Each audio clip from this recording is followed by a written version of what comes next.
You guys see smoke?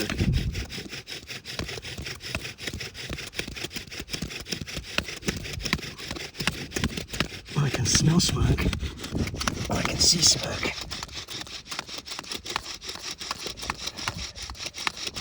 Okay, let's stop it for a sec to keep it recording. Don't stop it.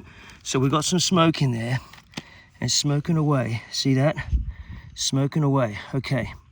So what we need to do is, it's too windy here. So now what I've done is I've got the right setup here. This, I don't know what kind of wood this is, but it's working. I know what this kind of wood is. This is a bit of oak I cut the other day, and you just saw me cut this to make the bow. This is exceptionally hard, even though it's got this huge crack in there. This is a bit of wild plum.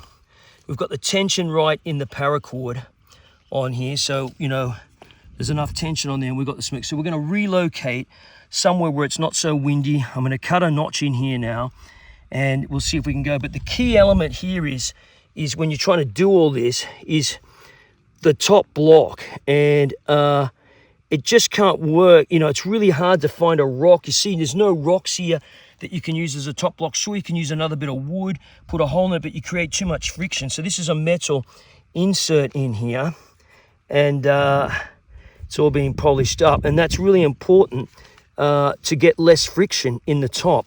The only disadvantage is, of course, this is quite a heavy knife, and trying to hold this up too, but we can't have everything. Remember, this technique is really, this day and age, this technique is a last resort. This is if you've got no matches, no fire steel, no flint. Yeah, so what have I got? No matches, no fire steel, no flint, no cigarette lighter.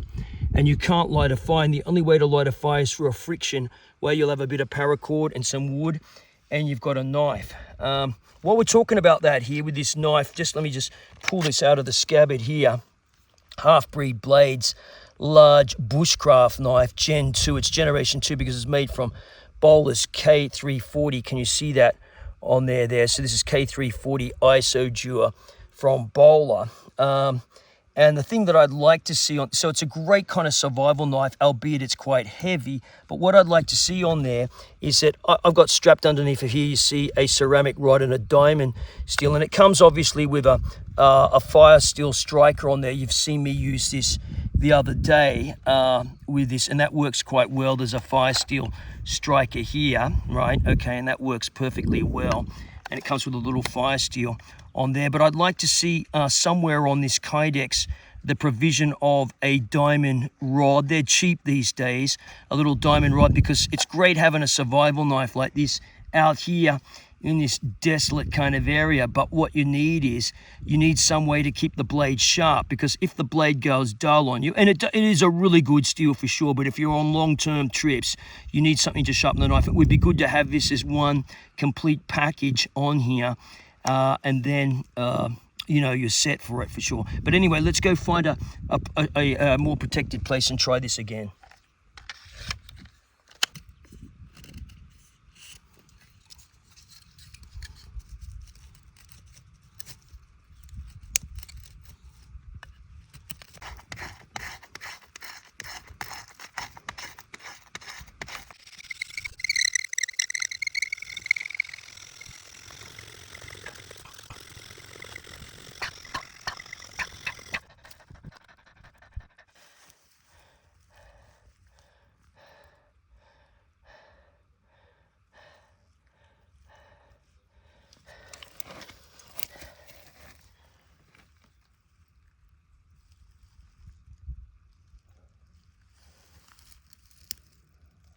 Not yet, not yet.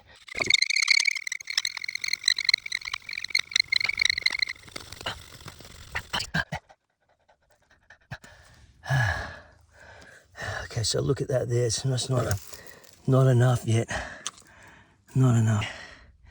This stuff here, just not enough ash in there. Let's have a look. Hold on. Okay. I'll make the notch a little bit deeper.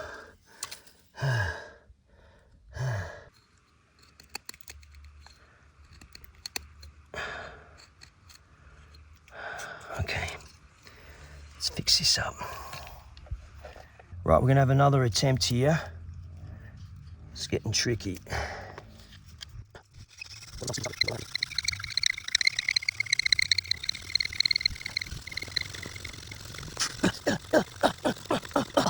Come on, come on.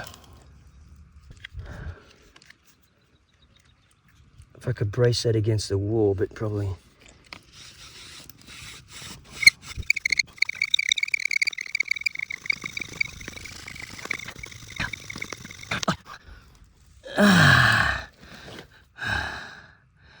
God, give me a box of matches.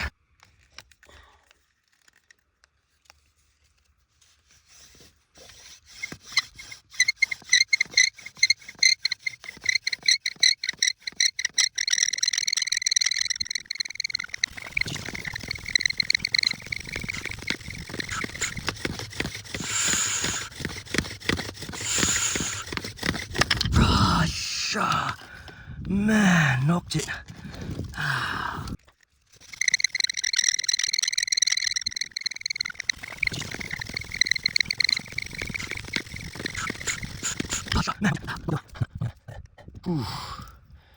Okay, what's going wrong?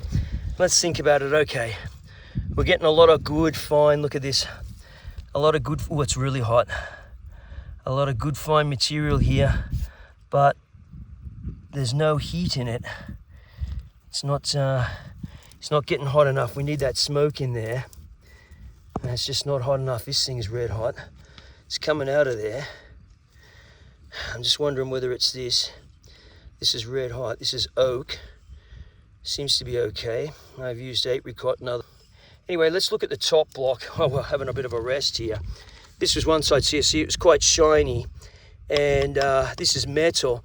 Previous models of this knife, this was just a divot, and I'm sure that this amount of friction would just melt it. So this time they have a stainless steel cup in there, and it's got a square like base or a symmetric base on the back of it kind of thing, and that's embedded into the back of the G10, so it can't even spin around in there. It's locked into there. It certainly works great with that. This whole technique is totally dependent on a couple of things. One is getting the baseboard right, the spindle wood right, the speed right, the tension, everything, and obviously being fit enough to do it. Maybe I'm a bit too unfit at the moment, because as soon as I start to get the thing smoking, I'm feeling I'm running out of energy, which is not the best. Okay, so I've been giving this many attempts now. In all honesty, I've been trying this now for a couple of hours. The trick was first to get a good piece of wood, which was strong but thin and light and curved naturally without having to bend a green piece of wood. I didn't really want to cut down a green piece of tree. I wanted to try to pick up rubbish that was on the ground. You saw this branch. To try and do it as realistically as possible. These were all bits of wood just off the ground, random. The only piece of wood I brought with me, to be honest, was this piece of oak I cut the other day. And I've not used oak before as a spindle. Maybe it doesn't burn so well. That could be a mistake. Previously, when I got this technique to work, and I'll put a link in the video to that other video, I used completely different wood. In fact, I used both of the same kinds of wood for that. So yeah, that's the thing there. So it may not have been exactly right using this wood, and I don't know what this piece of wood here is at all. Again, this was a random piece of wood, but what's happening is this is actually coming off. You know, there's a little bit in here coming off too, but it's just not getting hot enough because it's brown. You can see it's not coming out black. It should be getting black, so it's just not getting hot enough with whatever these two things are here. So I'd have to work on that, search around for some other kinds of wood. I did have the other day I cut this. This is a bit of pine. I know that this is pine, and this didn't seem to do anything on there. Maybe I could try pine on pine, but I don't have any pine with me now. But the point is, yeah, I'm probably a bit unfit for it. That's the other thing. You've got to be quite aerobically fit for this, and I have to admit, what makes a big difference is having this top cup, because I certainly could have not have been going at it as long as I have been now without having a top cup to put the spindle in, because just to reduce the friction, and that makes a huge difference, because you want to apply a lot of friction into your baseboard to do that. But yeah, that's the luck of the draw. If you pick some wood that just randomly, you don't know whether it's going to work or not. And I have to say, a lot of videos on the internet, that's what people do. They already take wood that they know is definitely going to work to do the demonstration. But you can see just out here, you know, there's not much wood for a start. This is just stuff that was lying on the ground. And yeah, with the exception of these two pieces. So that was just a bit of wood lying on the ground. I have no idea what it is, but it's quite hard. And maybe one of them should be a bit softer, so it makes a bit more ash a lot easier. But anyway, yeah, that's the point. It's not an excuse. It's just trying to show you how difficult this is. So the people that do this all the time, some natives, like for example the Australian Aboriginals, when they do this, they know exactly what kind of wood they're picking up all the time. Us city folk are not out here all the time like that. So this is a difficult technique. Some people make it look dead easy on the internet. That's not the case. The truth is it's quite...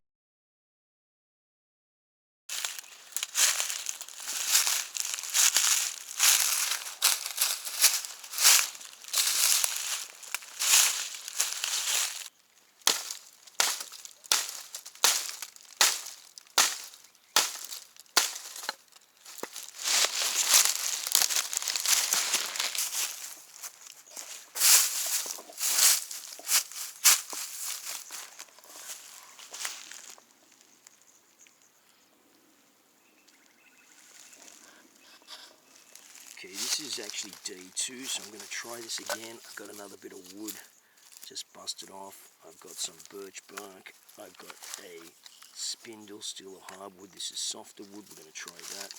And I've got this big kahuna from Halfbreed Blades, a large Bushcraft knife.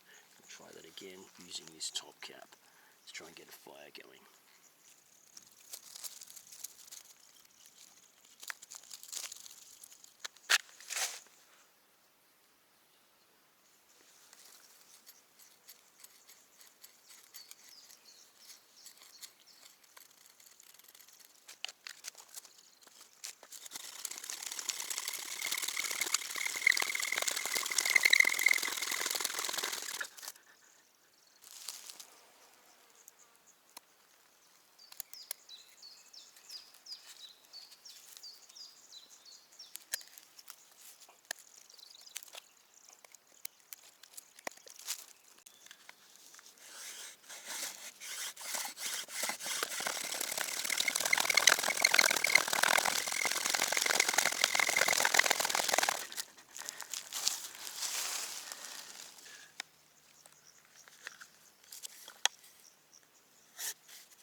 Cut a deeper notch here.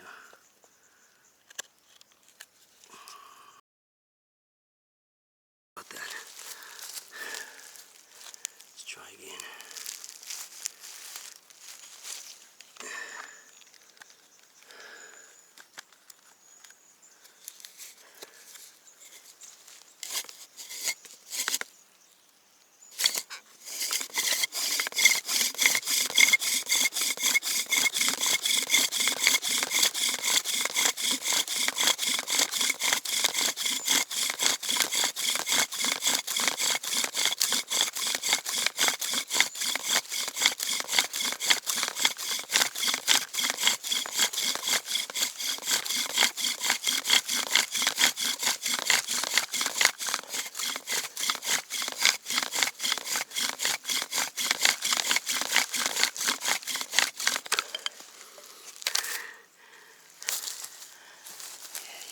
Yes.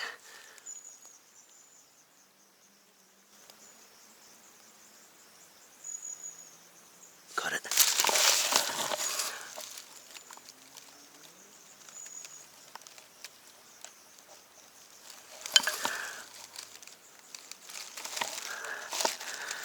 Whoa, that took some time.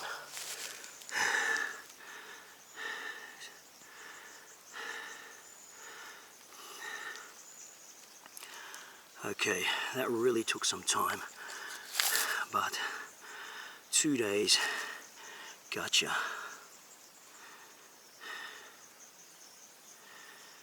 Success.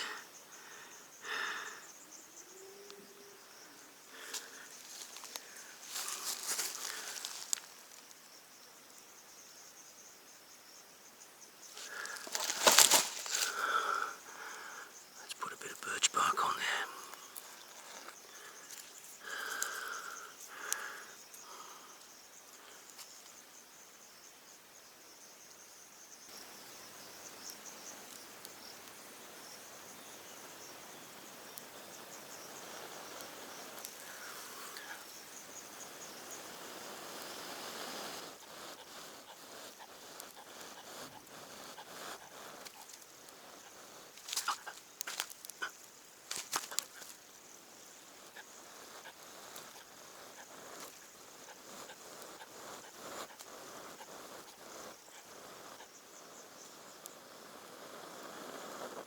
Gotcha.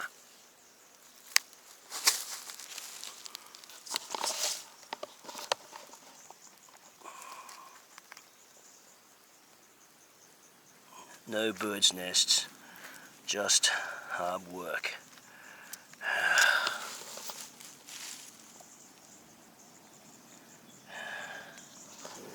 That took some doing. That's 2 days.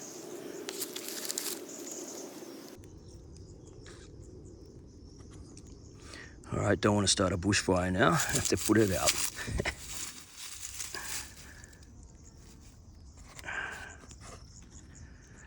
So yeah, pretty useful, the top cap, but got to have the right wood. So we had, this is cottonwood and a cottonwood spindle. Yep, and a better V. All right.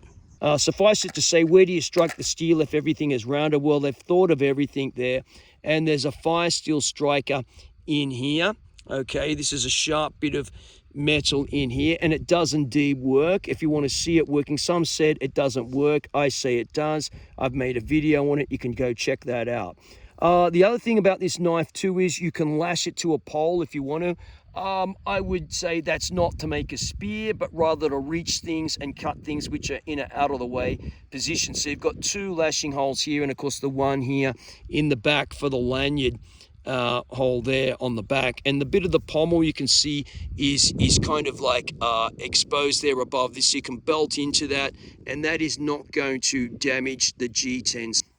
Talking about the G10 scales, they've got this fine pattern of milling in here like that, and that's so it's not rough on the hands, but it's very anti-slip, very good. You see the angle on there like that, you can see that there, really anti-slip, a good grip on the knife. You don't need to wear gloves to do that. And the other thing too is, if we look carefully here, we've got a big finger choil in here, so you can really get your hand in here like this and put your hand out here like that for finer tasks, such as carving bits of wood, all sorts of things like that. You've got a good grip like that, or you can hold the thing right back there like that for chopping, and it's quite secure in the hand.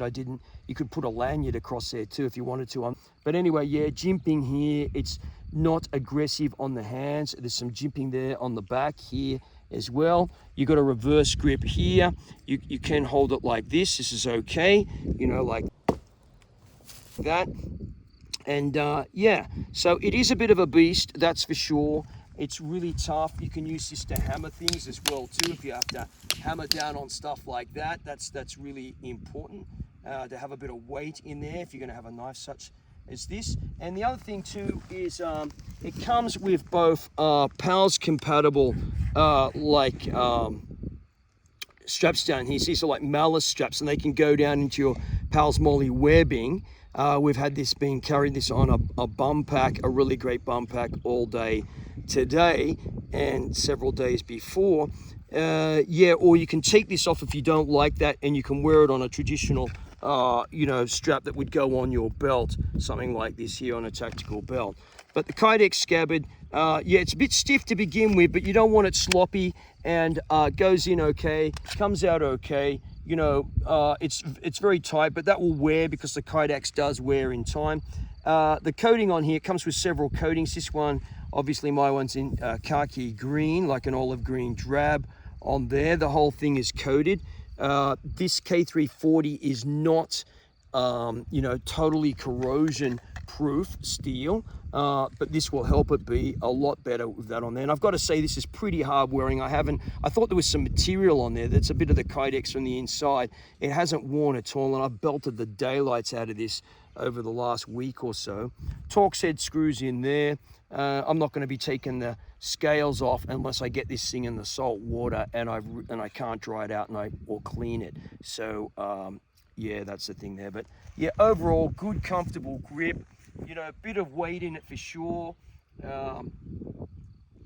Yeah, what to say?